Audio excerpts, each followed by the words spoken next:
NSD news కి స్వాగతం. ముందుగా ముఖ్యాంశాలు.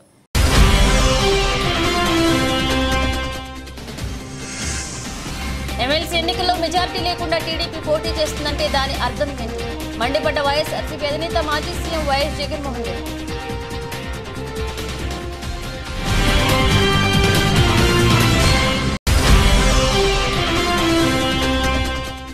హెచ్చరీ ప్యాకింగ్ చేసే ఏజెంట్ల జీవనోపాధిని కొల్లగొట్టాలని ప్రయత్నిస్తున్న వారికి ఉపేక్షించలేదు. జాతీయ మత్స్యకార సంఘం ఏపీ రాష్ట్ర అధ్యక్షులు మోసా అప్పలరాజు తీవ్రస్థాయిలో ధ్వజం.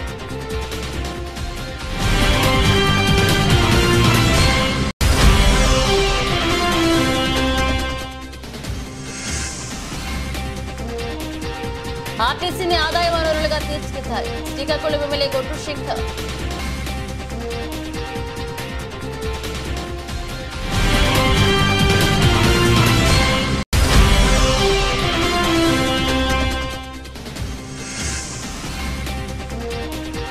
రొంపివలస గ్రామంలో హరేరామ కళ్యాణ మండపం ప్రారంభోత్సవం. పాల్గొన్న ఎమ్మెల్యే ఎన్టీఆర్.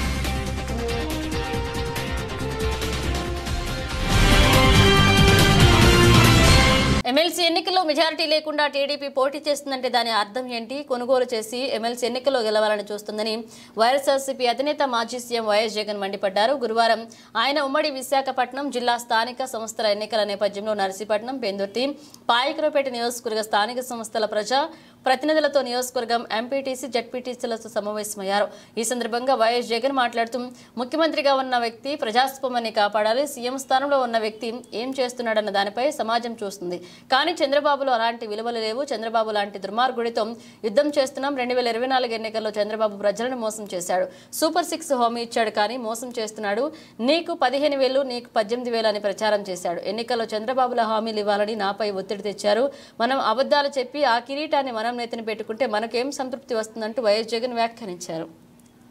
హెచ్చరీ ప్యాకింగ్ చేసే ఏజెంట్ల జీవనోపాధిని కొల్లగొట్టాలని ప్రయత్నిస్తున్న వారికి ఉపేక్షించేది లేదని జాతీయ మత్స్య సంఘ ఏపీ రాష్ట్ర అధ్యక్షులు మోసా అప్పలరాజు తీవ్రస్థాయిలో ధ్వజమెత్తారు.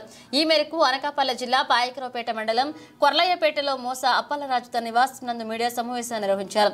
ఈ సందర్భంగా ఆయన మాట్లాడుతూ, గత కొన్నేళ్లుగా హెచ్చరీస్లో ప్యాకింగ్ చేసుకుని ఉపాధి పొందుతున్న మత్స్యకారులను తొలగించుకుని కొంతమంది అధికార పార్టీకి చెందిన నేతలు యాజమాన్యంపై ఒత్తిడి తీసుకురావడం చాలా అన్యాయమని, మత్స్యకారులు ఉపాధి కోల్పోయే చర్యలకు పాల్పడితే సహించేది లేదని ఆగ్రహాన్ని వ్యక్తం చేశారు.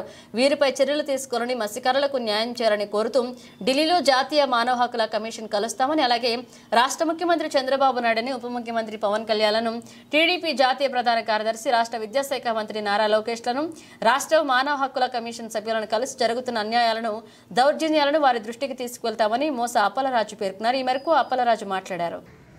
జరుగుతున్నటువంటి ఇష్యూస్ మీద మేము మాట్లాడుతున్నాం. ఎందుకోసం అంటే హ్యాచరీల్లో తెలుగుదేశం వచ్చిన తర్వాత ఎప్పటి నుంచో ఉన్నటువంటి ఏజెంట్లను, రొయ్యి పిల్లల ప్యాకింగ్ ఏజెంట్లను తొలగించి టీడీపీ వాళ్ళకే ఇవ్వాలి అనే నినాదాన్ని తీసుకొస్తున్నారు. ఈ విషయాన్ని హోమ్ మినిస్టర్ గారికి చెప్పాము, అలాగే సర్కిల్ ఇన్స్పెక్టర్ గారికి చెప్పాము, ఎస్పీ గారికి కూడా చెప్పాము. కానీ మాకు న్యాయం జరగట్లేదు. మాట్లాడితే మమ్మల్ని దౌర్జన్యంగా చంపుతామని బెదిరిస్తున్నారు. రౌడీ షీట్లు ఓపెన్ చేస్తాం, తప్పుడు కేసులు పెట్టారని బెదిరిస్తున్నారు. ఇక్కడ ముఖ్యంగా ఒకటే, ఎప్పటి నుంచో మేము పనిచేస్తుంటూ 2012లో జాతీయ మత్స్యకార సంఘం తరపున 4 యాత్రీలు తీసుకొచ్చాము. ఒక 100 మందికి పని కల్పించాము. 2019లో మరో కొన్ని యాత్రీలు తీసుకొచ్చి 200-300 మందికి మేము పని కల్పించాము. ఇక్కడ పెద్దలైతేనే, మేమైతేనే యాత్రీ యాజమాన్యాన్ని కోరుకొని అక్కడ ముందు పనిచేస్తున్నటువంటి తూర్పుగోదావరి జిల్లా వాళ్ళందరినీ కూడా రిక్వెస్ట్ అడిగి మేము ఈ పనులు కల్పిస్తే, ఈ రోజు వచ్చి ఏజెంట్కి డబ్బులు ఇవ్వద్దు మాకివ్వండి అనేసి ఇక్కడ విశ్వనాథ్ అనేవాడు కూడా వచ్చి, కాశీ విశ్వనాథ్ వచ్చి ఇక్కడ యాత్రీలు తిరుగుతున్నాడు. యాత్రీలు తిరిగి ఏజెంట్ల డబ్బులు మాకివ్వండి అనేసి డిమాండ్ చేస్తున్నాడు, లేదా బెదిరిస్తున్నాడు. మాకు టీడీపీ ప్రభుత్వం ఉంది, మా హోమ్ మినిస్టర్ గారు మమ్మల్ని పంపించారని వాళ్ళు చెప్పి మమ్మల్ని భయాందోళనకు గురి చేస్తున్నారు. ముఖ్యంగా మేము అడుగుతున్నాం ఒకటే, మధ్యలో 5 సంవత్సరాలు ఉంది. 2012లో తెచ్చాము, అలాగే 2019లో యాత్రికులు తీసుకొచ్చి మత్స్యకారులకి, అలాగే ఇక్కడ ఉన్నటువంటి లేబర్కి పని కల్పించాము లోకల్ వాళ్ళందరికీ. ఈ 5 సంవత్సరాల్లో టీడీపీ వాళ్ళు ఏ రోజైనా ఒక్కరికి పని కల్పించారా అని నేను అడుగుతున్నాను. కల్పించలేనప్పుడు ఈ రోజు వచ్చి డబ్బులు ఎందుకు దండుకోవడానికి తిరుగుతున్నారని నేను అడుగుతున్నాను. అంతేకాదు వీళ్ళందరూ కూడా ఏ ఉద్దేశంతో ఇలా తిరుగుతున్నారు? మమ్మల్ని టార్గెట్ చేస్తున్నారు. ఇక్కడ పాల్మన్పేట పంచాయతీలో అంటే వాళ్ళకి ఓట్లు వేయలేదనేసి గట్టిగా అడిగితే సీఏ గారు ఎదుర్కొంటూ కూడా వాళ్ళు చెప్పారు. కాశీ విశ్వనాథ్ కానీ అలాగే ఇక్కడ మేము సూచించినటువంటి మోసా సతీష్ వెంకటేష్ కొంతమంది యాదవులు కానీ ఏం చెప్తున్నారు, మేము టీడీపీ ప్రభుత్వం వచ్చింది కాబట్టి మా ఏజెంట్లు మాకే ఇవ్వాలని చెప్తున్నారు. వాళ్ళకి ఎందుకు ఇస్తామండి? మేము కష్టపడి పని కల్పించి 100 మందికి పనులు చేపిస్తూ వాళ్ళ జీవనోపాధాన్ని కల్పిస్తున్న మాకు చుక్కెదురవుతుందంటే మేము చాలా బాధపడుతున్నాం. ఈరోజు యాదవ్ కులస్తులు ఉన్నారు, వాళ్ళందరూ కూడా పనులు చక్రంగా చేసుకుంటున్నారు. చక్రంగా వాళ్ళ దగ్గర ఈ తొగులు లేవే, ఈ మత్స్యకారులకి తొగులు పెట్టడానికైనా ఈ పార్టీ ఉందని నేను అడుగుతున్నాను. ఇక్కడ పాల్మన్పేట ఉంది. ఆర్టీసీని ఆదాయ వనరులుగా తీర్చిదిద్దాలని, తద్వారా సంపద సృష్టించుకునేందుకు అవకాశం కలుగుతుందని శ్రీకాకుళం ఎమ్మెల్యే గొండు శంకర్ అన్నారు. నగరంలోని ఆర్టీసీ కాంప్లెక్స్ ఆవరణంలో ఎంప్లాయీస్ యూనియన్ నూతన కార్యాలయాన్ని ఎమ్మెల్యే గొండు శంకర్ గురువారం ప్రారంభించారు. ఈ సందర్భంగా ఆయన మాట్లాడుతూ త్వరలోనే ఆర్టీసీ కాంప్లెక్స్ ను కమర్షియల్ కాంప్లెక్స్ గా మార్చడం ద్వారా ఆదాయాన్ని పొందవచ్చన్నారు. విజయవాడకు బస్సు మాదిరిగానే తిరుపతికి కూడా బస్సు సౌకర్యాన్ని కల్పిస్తే సిక్కోలు వాసులకు ఎంతో ఉపయోగకరంగా ఉంటుందన్నారు. సూపర్ 6 ను ఖచ్చితంగా అమలు చేసి తీరుతామన్నారు. ఇప్పటికే పింఛన్లు పంపిణీ చేస్తున్నామని, ఆగస్టు 15 నుంచి అన్నా క్యాంటీన్ ప్రారంభిస్తామన్నారు. త్వరలోనే మహిళలకు బస్సు ప్రయాణ సౌకర్యాలు కూడా కల్పిస్తామని వివరించారు. ఈ కార్యక్రమం ఎంప్లాయీస్ యూనియన్ రాష్ట్ర అధ్యక్షులు పలిశెట్టి దామోదరరావు, రాష్ట్ర ప్రధాన కార్యదర్శి జీవి నర్సయ్య, జిల్లా ఎంప్లాయీస్ యూనియన్ నాయకులు, కార్మికులు, రిటైర్డ్ ఎంప్లాయీస్, టీడీపీ నాయకులు పాల్గొన్నారు. ఈరోజు ఏపీపీటీడీ ఆర్టీసీ ఎంప్లాయీస్ యూనియన్ కార్యాలయం శ్రీకాకుళం ఆర్టీసీ కాంప్లెక్స్ ప్రాంగణంలో ప్రారంభిస్తున్న సందర్భంగా ఈ ఎంప్లాయీస్ యూనియన్ రాష్ట్ర అధ్యక్షులు దామోదరరావు గారికి, అలాగే జోనల్ కార్యదర్శి కృష్ణమూర్తి గారికి, జిల్లా అధ్యక్షులు, కార్యవర్గ సభ్యులకి అందరూ కూడా, అలాగే మన ఇక్కడ డిపిటిఓ గారికి, అలాగే శ్రీకాకుళం 1, 2 డిపో మేనేజర్స్, అలాగే పలాస టెక్కలి మేనేజర్ల వారికి అందరికి కూడా పేరు పేరున, అలాగే ఇతర సిబ్బంది అందరూ కూడా పేరు పేరున, మీడియా మిత్రులకు అందరూ కూడా పేరు పేరున నా హృదయపూర్వక నమస్కారాలు. ఈ సందర్భంగా అందరికీ శుభాకాంక్షలు తెలియజేసుకుంటూ, ఇప్పుడే అధ్యక్షులు గారు చెప్పారు, గత 5 సంవత్సరాల్లో రాష్ట్ర ఆర్టీసీ యొక్క పరిస్థితి ఏంటో. ఒక పక్క ప్రభుత్వంలో విలీనం చేస్తామని చెప్పి కూడా ఎటువంటి బెనిఫిట్స్ లేకుండా అందరినీ ప్రతి సంవత్సరంలో ముంచేసినట్టు వదిలేసిన పరిస్థితి. అయితే ఇప్పుడు ప్రత్యేకమైన శ్రద్ధ తీసుకొని మహిళలకు కూడా ఉచిత ఆర్టీసీ ప్రయాణం మనం చేస్తున్న సందర్భంగా ఈరోజు ఆర్టీసీని బలోపేతం చేయడం కోసం మళ్ళీ, అలాగే ప్రజా రవాణా కాదు, మార్గో కూడా కమర్షియల్ రవాణాను కూడా బలోపేతం చేయడానికి పెద్ద ఎత్తున రాష్ట్ర మంత్రివర్యులు కానీ, అలాగే గౌరవ ముఖ్యమంత్రి వర్యులు ఎన్డీఏ కూటమి ప్రభుత్వం చిత్తశుద్ధితో. పాతపట్నం మండలం రొంపివలస గ్రామంలో హరే రామ కళ్యాణ మండప ప్రారంభోత్సవంలో పాల్గొన్నారు ఎమ్మెల్యే ఎంజీఆర్. పాతపట్నం మండలం రొంపివలస గ్రామస్తుల ఆహ్వానం మేరకు హరే రామ కళ్యాణ మండప ప్రారంభోత్సవంలో పాల్గొని నూతన కళ్యాణ మండపాన్ని ప్రారంభించారు. పాతపట్నం నియోజకవర్గ శాసనసభ్యులు మామిడి గోవిందరావు, ఆయనతో పాటు ఈ కార్యక్రమంలో పాల్గొన్న వారు ఎంపీటీసీ నడిమిటి అర్జునరావు, సర్పంచ్ ఎం అప్పలనాయుడు, సర్పంచ్ ప్రతినిధులు ఏ మధు, తిరుపతిరావు, టీడీపీ నాయకులు పాల్గొన్నారు.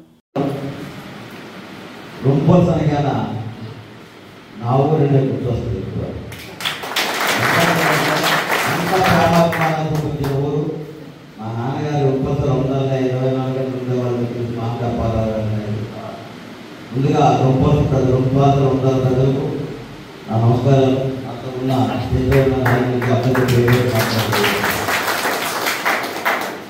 నాకు అదేవిధంగా గౌరవించారు కూడా మన ఎలక్షన్లో. మన మనిషి రాజకీయాలతో సంబంధం లేకుండా, పార్టీతో సంబంధం లేకుండా మన మనిషి ఆయన ఎట్టి బస్సులో గెలిపించాలని ఎన్నడూ లేని ఒక వరవడు సృష్టించి మాత్రం రూపాయలు గ్రామాలను మాత్రం నాకు గౌరవించారు. మీ అందరికీ రుణపడి ఉంటాను. అదే కాకుండా ఈ కళ్యాణ మండపంలో భాగస్వామ్యం చేసినందుకు మీ అందరికీ పేరు పేరు నమస్కారాలు తెలియజేసుకుంటూ, కానీ ఈ ఊరు చుట్టుపక్కల ఊళ్ళే కాదు, ఈ నియోజకవర్గ ప్రజలందరికీ కూడా ఆదర్శం కావాలి. ఇక్కడ ఒక కళ్యాణ మండపం కట్టారు.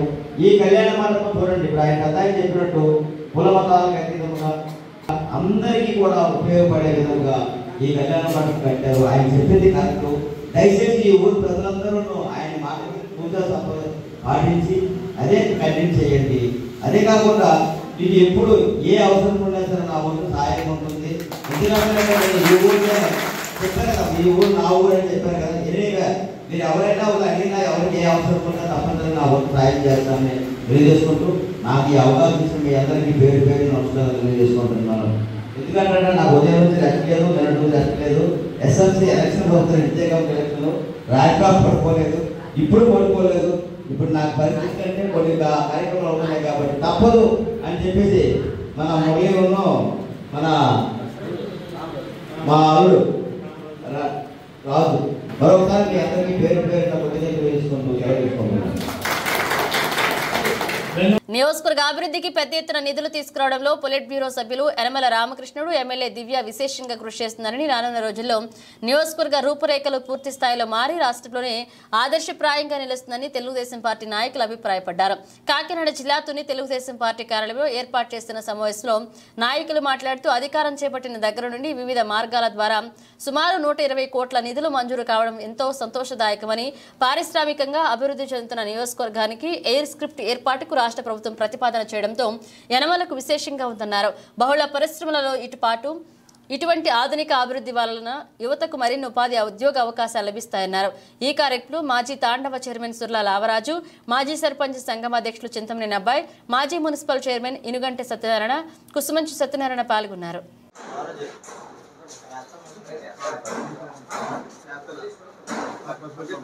ఈరోజు తుని నియోజకవర్గం పారిశ్రామికంగా, ఆర్థికంగా, సామాజికంగా అన్ని రంగాల్లో అభివృద్ధి చెందుతుందన్నందుకే కారణం ఈవేళ తొండంగి మండలంలో వచ్చినటువంటి ఇండస్ట్రీస్ వల్ల ఈ అన్నిటికీ రావడానికి ముఖ్య కారకులు గౌరవనీయులు రాష్ట్ర పోలిట్ బ్యూరో సభ్యులు, గౌరవనీయులు రాష్ట్ర మాజీ ఆర్థిక శాఖ మంత్రులు యనమల రామకృష్ణ గారి ఒక కృషి అని ఈ సందర్భంగా మీ అందరికీ తెలియజేస్తున్నాం. ఎందుకంటే ఈ పారిశ్రామికంగా మన ఏరియాలో అభివృద్ధి చెందడానికి ప్రముఖ పాత్ర, అదేవిధంగా ఈ పారిశ్రామికంగా వచ్చినటువంటి ఈ యొక్క ఇండస్ట్రీస్ అన్నీ దీని యొక్క ఇంపోర్టు, ఎక్స్పోర్టు, అటు పోర్టు, అదే రకంగా ఇప్పుడు వచ్చేది ఎయిర్ స్క్రిప్ట్ కూడా. ఎందుకంటే దీనిలో కొన్ని సముద్ర మార్గంగా విదేశాలకు వెళ్ళడం జరుగుతుంది, కొన్ని ఆకాశ మార్గంలో వెళ్ళడానికి జరుగుతాయి. అదేవిధంగా ఈ కంపెనీకి సంబంధించినటువంటి ప్రతినిధులు ఎవరు వచ్చినా కూడా ఇప్పుడు వైజాగ్ ఎయిర్పోర్ట్లో దిగి రావాలి, లేదంటే రాజమండ్రి ఎయిర్పోర్ట్లో దిగి రావాలి. ఆ విధానం కాకుండా డైరెక్ట్గా వాళ్ళు ఢిల్లీ నుంచి సొంత ఫ్లైట్లో వచ్చి ఇక్కడ దిగి ఈ యొక్క కంపెనీ విధి విధానాల్లో చూసుకొని వెళ్ళడానికి అవకాశం ఉండేలాగా ఈ యొక్క ఏర్పాటు చేయడం జరిగింది. అదే కాకుండా ఇప్పుడు ఉన్నటువంటి ఫ్యాక్టరీలు కాకుండా ఇంకా దీనికి అనుబంధంగా అక్కడ SEZ ఆల్రెడీ ల్యాండ్ ఎక్విజిషన్ చేసి ఉంది కాబట్టి దానిపైన ఇంకా కొన్ని అనుబంధంగా కొన్ని ఇండస్ట్రీస్ రావడం అవకాశం ఉంది. ఇవన్నీ కూడా అభివృద్ధి చెందితే మన తుని నియోజకవర్గం ఒక బంగారు భవిష్యత్తు మన కళ్ళ ముందు కనిపిస్తుంది. ఎందుకంటే ఆయన చేసే కృషి, అభివృద్ధి యొక్క కార్యక్రమాలన్నీ కూడా మనం చాలా ఎక్కువగా మన ఈ తరం చూడడానికి అవకాశం ఉంటాయి. ఎందుకంటే రకరకాల అభివృద్ధి కార్యక్రమాలు చేయడంలో, అలాగే రోడ్డు కనెక్టివిటీ కానీ అన్ని రకాలుగా రైలు మార్గాలు కానీ, అదే రకంగా ట్రైన్ కూడా రూటు వేయడం జరుగుతుంది. ఒక ట్రాక్ కూడా వేస్తున్నారు. అదేవిధంగా ఇప్పుడు ఎయిర్ స్క్రిప్ట్ వచ్చింది. అదే రకంగా నీటి మార్గంలో అక్కడ పోర్టు జరుగుతుంది.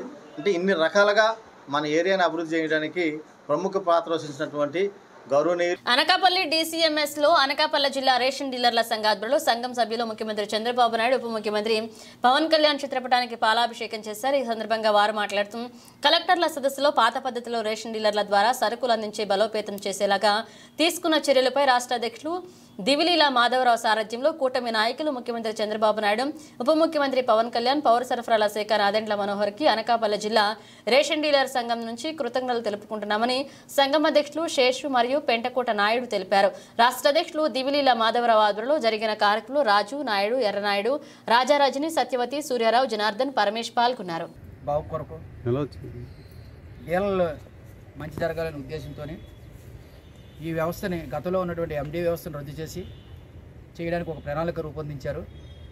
మనకి మంచి కబురు వచ్చిందని మన రాష్ట్ర అధ్యక్షులు దివిలి ఎలమాధవరావు గారు ఆదేశాల మేరకు మన జిల్లా ప్రెసిడెంట్ శేషు గారు నాయకత్వంలో ఈరోజు ఇక్కడ పాలాభిషేకం కార్యక్రమం అనకాపల్లిలో జరుగుతున్నది. ఈ కార్యక్రమంకి ఇచ్చేసినటువంటి మన డీలర్స్ అందరికీ నమస్కారాలండి. మనం ఈ వ్యవస్థ పెట్టి సుమారుగా 3 సంవత్సరాల 7 నెలల 17 రోజులు అవుతున్నది. అప్పటి నుంచి చాలా ఎన్నో కష్టాలు, ఎన్నో బాధలు, ఎన్నో ఇబ్బందులు పడుతున్నాము. దానికి ఒకే ఒక విరుగుడు మన చంద్రబాబు నాయుడు ఇచ్చారు. అదే ఎండీ వ్యవస్థ తొలగించడానికి ప్రణాళిక రూపొందించారు. దానికి చాలా సంతోషకరమైన విషయం. ఈ ఎండీ వ్యవస్థ తొలగించడానికి ముఖ్య కారకులు ఎవరంటే మన రాష్ట్ర అధ్యక్షులు శ్రీ దివిలి ఎలమాధవరావు గారు ఒక పద్ధతి ప్రకారం, ఒక ప్రణాళిక ప్రకారం డీలర్స్ అందరినీ ఏకతాటిపై తీసుకొచ్చి ఈ కూటమి ప్రభుత్వానికి మనందరూ పనిచేయాలి, ఫ్రెండ్లీగా ఉంటుంది ఈ ప్రభుత్వం, అందుకని మనందరూ పనిచేయాలి అని చెప్పి ఈ డీలర్స్ అందరినీ ఏకతాటిపై తీసుకొచ్చి మన ఎండీ వ్యవస్థ తీస్తామనే ఉద్దేశంతోనే అందరినీ ఒక తాటిపై తీసుకొచ్చారు. మేము అందరూ కూడా కూటమి ప్రభుత్వకి మన మద్దతు తెలియజేసి కూటమి ప్రభుత్వ విజయంలో మేము కూడా భాగస్వామ్యం అయినందుకు చాలా సంతోషంగా ఉంది.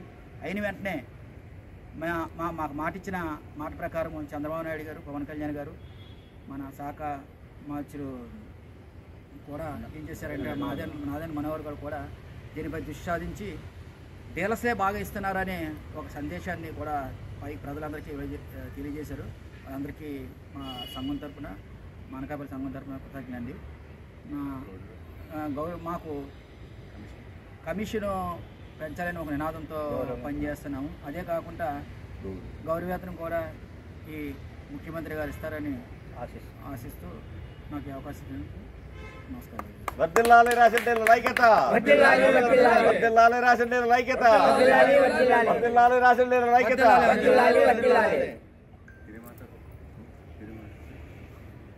మరి ఈరోజు మన గౌరవనీయులైనటువంటి ముఖ్యమంత్రి గారికి, అలాగే కూటమి నాయకత్వంలో ఉన్నటువంటి మన గౌరవ ఉప ముఖ్యమంత్రి పవన్ కళ్యాణ్ గారికి ఈరోజు మనం గౌరవించుకొని సన్మానప్రదంగా పాలాభిషేకం చేయడం జరిగింది. దానికి ప్రత్యేకమైనటువంటి కారణం ఏంటంటే గత ప్రభుత్వం 5 సంవత్సరాలు డీలర్. జగ్గంపేట మండలం రామవరం గ్రామ హైస్కూల్ మేనేజ్మెంట్ కమిటీ చైర్మన్ గా అడబాల ఫకీర్ ఏకాగ్రీవంగా ఎన్నికయ్యారు. హైస్కూల్ హెచ్ఎం ఆధ్వర్యంలో స్కూల్ మేనేజ్మెంట్ కమిటీ ఎన్నికలు ప్రశాంతంగా జరిగాయి. చైర్మన్ గా అడబాల ఫకీర్, వైస్ చైర్మన్ గా భీమవరపు శివపార్వతిని సభ్యులు ఎన్నుకున్నారు. నూతన కమిటీతో ప్రతిజ్ఞ చేయించారు. అనంతరం నూతన కమిటీ మొదటి సమావేశం జరిగింది. ఈ సందర్భంగా నూతన కమిటీని తెలుగు యువత రాష్ట్ర ఉపాధ్యక్షుడు అడబాల వెంకటేశ్వరరావు, పాఠశాల ఉపాధ్యాయులు, కూటమి నాయకులు పుష్పగుచ్చమిచ్చి అభినందించారు. అనంతరం పాఠశాలలోని మధ్యాహ్న భోజన పథకాన్ని పరిశీలించి భోజన నాణ్యతను తనిఖీ చేసి పాఠశాల విద్యార్థులతో మాట్లాడారు. చైర్మన్ ఫకీర్ మాట్లాడుతూ పాఠశాల అభివృద్ధికి కృషి చేస్తారన్నారు. ఈ కార్యక్రమంలో ఎంపీటీసీ దొడ్డా శ్రీను, జనసేన జగ్గంపేట మండల యువత అధ్యక్షులు మొగిలి గంగాధర్, మండల ప్రధాన కార్యదర్శులు ముమ్మన వేణుగోపాల్, అడప రాంబాబు, దాట్ల సుబ్బరాజు, మండపాక వెంకటేశ్వరం, ఒంటిపల్ల పాపారావు, తోట మణికుమార్ పాల్గొన్నారు. నమస్కారం. ఈ రోజున కాకినాడ జిల్లా జగ్గంపేట మండలం రామవరం గ్రామ పరిధిలో గల 4 స్కూల్లోని కూడా విద్యా కమిటీ ఎలక్షన్లు జరగడం జరిగింది. 4 చోట్ల కూడా ఎక్కడ కూడా పోటీ లేకుండా మరి అన్ని స్కూల్లోని కూడా ఏకగ్రీవంగా ఎన్నికలు నిర్వహించడం, ఏకగ్రీవంగా పిల్లల తల్లిదండ్రులందరూ కూడా ఒక అభ్యర్థిని సూచించి వాళ్ళనే చైర్మన్గా, మరి ఇంకో అభ్యర్థిని ఉప చైర్మన్గా, మరి కమిటీ మెంబర్లుగా అనేక మందిని ఎన్నుకోవడం జరిగింది. మరి అదృష్టశాస్తు ఎటువంటి పోటీ లేకుండా అడబాల ఫకీర్ అనే ఒక విద్యార్థిని యొక్క తండ్రిని మరి జిల్లా పరిషత్ ఉన్నత పాఠశాల యొక్క విద్యా కమిటీ చైర్మన్గా ఈరోజు ఎన్నుకోవడం జరిగింది. చాలా సంతోషం. స్కూల్లో ఎటువంటి రాజకీయాలకి తావివ్వకుండా మరి ప్రధాన ఉపాధ్యాయులు వారు బాధ్యతాయుతంగా పిల్లలందరినీ కూడా పిల్లల తల్లిదండ్రులందరినీ కూడా ఏకగ్రీవంగా ఒక తాటి మీద తీసుకొచ్చి వాళ్ళందరి ద్వారా కూడా ఎటువంటి ఎలక్షన్లకి తావివ్వకుండా ఒక అభ్యర్థిని ఎన్నుకునే విధంగా మరి ఆ ప్రధాన ఉపాధ్యాయులు చేసేందుకు ప్రత్యేకంగా ప్రధాన ఉపాధ్యాయులకు ధన్యవాదాలు తెలియజేసుకుంటూ మరి స్కూళ్లలో రాజకీయాలకు ఎటువంటి పరిస్థితుల్లో తావివ్వకూడదు. మరి అదేవిధంగా మా నినాదం కూడా అదే అని చెప్పేసి అనుకుంటూ ఏ స్కూల్కి కూడా మేము ఎలక్షన్ టైంలో పోయిన దాఖలాలు లేవు. ఎలక్షన్ అయిపోయిన తర్వాత ఎవరైతే విద్యా కమిటీ చైర్మన్గా ఎన్నుకోబడ్డారో ఆ విద్యా కమిటీ చైర్మన్ని శుభాకాంక్షలు తెలియజేయడానికి కానీ మరి ఇంత చాకచక్యంగా ఎటువంటి ఇబ్బంది లేకుండా గ్రామంలో ఉన్న అందరినీ కూడా కలుపుకొని పోయి పిల్లల యొక్క తల్లిదండ్రులని పిలిపించి వాళ్ళందరి మనల్ని పొద్దున నుండి ప్రధాన ఉపాధ్యాయులు వాళ్ళు కానీ మరి ఇతర ఉపాధ్యాయులు వాళ్ళు కానీ శుభాకాంక్షలు తెలియజేయాలనే ఉద్దేశంతో ఈ రోజు ఈ స్కూల్లోకి రావడం జరిగింది. ప్రత్యేకంగా నూతనంగా ఎన్నికైనటువంటి మరి అడమాల పకిరి గారికి ఒకటే చెప్తున్నాం, మరి ఎన్నికయ్యారు అంటే ఏదో గెలిచినట్టు కాదు, బాధ్యత తీసుకోవాలి. ఈ మధ్యాహ్న భోజనం శుభ్రంగా ఉంటుందా లేదా పిల్లలకి ఏమైనా సమస్యలు ఉన్నాయా, బాత్రూములు సక్రమంగా ఉంటున్నాయా లేదా, స్కావెంజర్లు సక్రమంగా పనిచేస్తున్నారా లేదా, అనేక బాధ్యతలు ఈ రోజు నుంచి మీకు అప్పచెప్పడం జరిగిందే తప్ప పదవి బాధ్యతలు అప్పచెప్పడం జరగలేదు అని చెప్పి సందర్భంగా మరి మీకు తెలియజేసుకుంటూ మీరందరూ కూడా బాధ్యత తీసుకుంటూ మరి పిల్లల యొక్క యోగక్షేమాలు చూస్తూ ప్రతి పిల్లవాడికి కూడా ఒక తండ్రిగా ప్రతి విద్యార్థికి కూడా ఒక తండ్రిగా నడుచుకుంటూ మరి పిల్లల యొక్క బాగోగులకు స్కూల్ యొక్క అభివృద్ధికి మీరు పాటుపడాలని చెప్పేసి ఈ సందర్భంగా సూచిస్తూ ప్రత్యేకంగా శుభాకాంక్షలు తెలియజేసుకున్నాం. సందర్భంగా ముందుగా మా పాఠశాల జడ్పీహెచ్ఎస్ రామవరం ఈరోజు రాష్ట్ర విద్యాశాఖ పిలుపు మేరకు నిర్వహించినటువంటి పాఠశాల యాజమాన్య కమిటీ ఎన్నికలు నిర్వహించడం అనేది జరిగింది మా పాఠశాలలో. ఈ సందర్భంగా మరి మా పాఠశాల చైర్మన్గా అడబాల ఫకీర్ గారిని మరి అందరు సభ్యులందరూ కూడాను ఎన్నిక చేయడం అనేది జరిగింది. వారికి ఈ సందర్భంగా మా పాఠశాల స్టాఫ్ తరఫున అలాగే విద్యార్థుల తరఫున శుభాకాంక్షలు తెలియజేసుకుంటూ మరి సార్ని మా పాఠశాలకి అంతా ఈరోజు నుంచి చైర్మన్గా వ్యవహరించమని అభివృద్ధి పదంలో మా పాఠశాల సహాయ సహకారాలు అందించాలని చెప్పి చైర్మన్ గారిని కోరుకుంటూ కంగ్రాచులేషన్. టాటా పవర్ సోలార్ కు ప్రజల నుంచి మంచి ఆదరణ లభిస్తుందని Tata power solar state and head Venkateswarlu అన్నారు. అరకులోయ ఓ ప్రైవేటు హోటల్లో హోటల్స్, రిసార్ట్స్, లాడ్జిల ఓనర్లు ప్రజలతో అవగాహన సదస్సు నిర్వహించారు. ఈ సందర్భంగా వెంకటేశ్వర్లు మాట్లాడుతూ దేశంలో గత 32 సంవత్సరాల నుండి ఇప్పటి వరకు 1,30,000కు పైగా ఒక్కొక్క గృహ వినియోగదారులకి 78,000 రూపాయల సబ్సిడీతో అందించామన్నారు. భారతదేశంలోనే సోలార్ ప్లాంట్ కి పూర్తిగా వారంటీ ఇచ్చిన ఘనత టాటా పవర్ సోలార్దే అన్నారు. కేంద్ర ప్రభుత్వం, బ్యాంకర్లు, టాటా పవర్ సోలార్ సంయుక్తంగా పనిచేస్తుందన్నారు. ఏపీ పీడీసీఎల్ఈడి సురేష్ కుమార్ మాట్లాడుతూ ప్రధానమంత్రి సూర్యాగర్ యోజన పథకం కింద గృహోపయోగానికి రాయితీతో సోలార్ రూప్ టాప్ ఏర్పాటు చేసుకుని విద్యుత్ బిల్లులు ఆదా చేసుకోవాలని పిలుపునిచ్చారు. అటకేష్ మాట్లాడుతూ టాటా పవర్ షోల్డర్, ఎస్బీఐ సంయుక్తంగా సోలార్ సూర్యశక్తి అనే ప్రోగ్రాం కింద కమర్షియల్ వారికి 80% బ్యాంక్ లోన్ ఉందన్నారు. ఈ క్రమంలో టాటా పవర్ సోలార్ ప్రతినిధి సాయి కుమార్, ఏపీఈ పీడీసీఎల్ఏఈ సత్యనారాయణ, మహావీర్ ఇంజనీరింగ్ మరియు Tata power solar channel partner Gopalreddy, Tata power solar dealer Lakshmi, అరకులోయ రిసార్ట్స్ హోటల్స్ యూనియన్ అధ్యక్షుడు ఎంపీఆర్ సాంబయ్య, రిసార్ట్స్ ఓనర్లు పాల్గొన్నారు.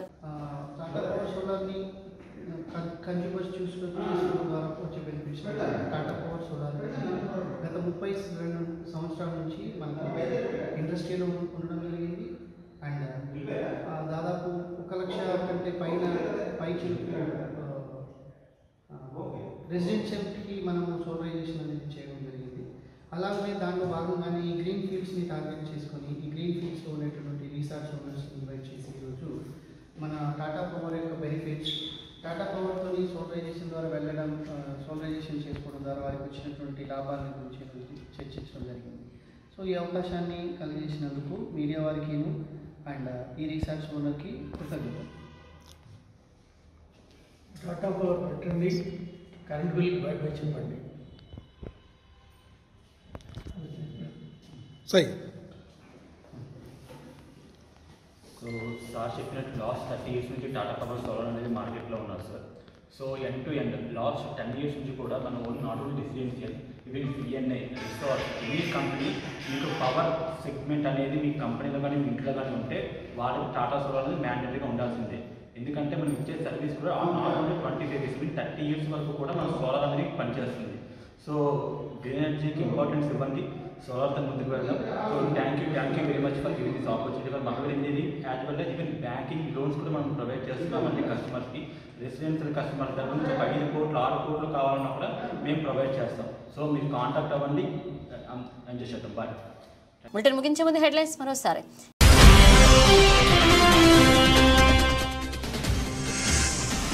ఎమ్మెల్సీ ఎన్నికల్లో మెజార్టీ లేకుండా టీడీపీ పోటీ చేస్తుందంటే దాని అర్థం ఏంటి?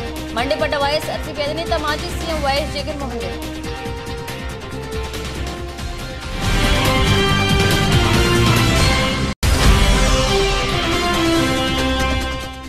హెచ్డీ ప్యాకింగ్ చేసే ఏజెంట్ల జీవనోపాధిని కొల్లగొట్టాలని ప్రయత్నిస్తున్న వారికి ఉపేక్షించేది లేదు. జాతీయ మత్స్యకార సంఘం ఏపీ రాష్ట్ర అధ్యక్షులు మేసా అప్పలరాజు తీవ్రస్థాయిలో ధ్వజం.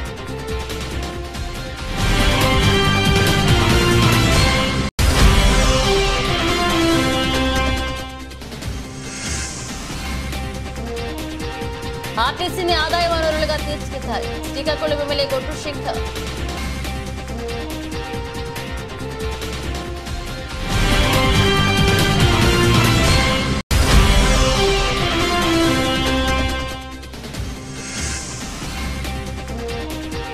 రొంపివలస గ్రామంలో హరేరామ కళ్యాణ మండపం ప్రారంభోత్సవం. పాల్గొన్న ఎమ్మెల్యే ఎన్టీఆర్.